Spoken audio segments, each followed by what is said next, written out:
How to turn on GPS on Android. GPS, or Global Positioning System, on an Android phone is a satellite-based navigation system that allows the device to determine its precise location anywhere on Earth. So guys, to turn on the GPS or location service on your Android phone, here is what you can do. Alright, locate the Settings app.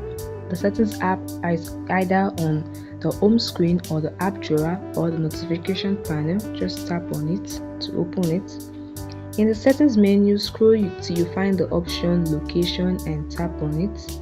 And the next thing you want to do is to tap on the switch to toggle it off.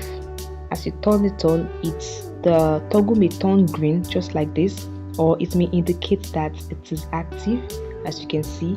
And this is how you can turn on GPS or location on your Android device.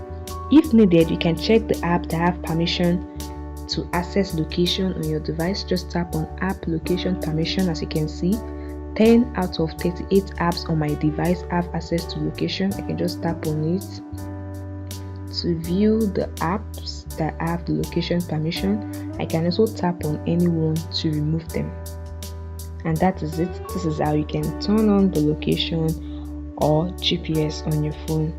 So guys, after following these steps, the GPS should be enabled on your Android phone, allowing apps to use location services as needed. It's very easy. And that's the wrap for this video guys. Like the video and subscribe to the channel.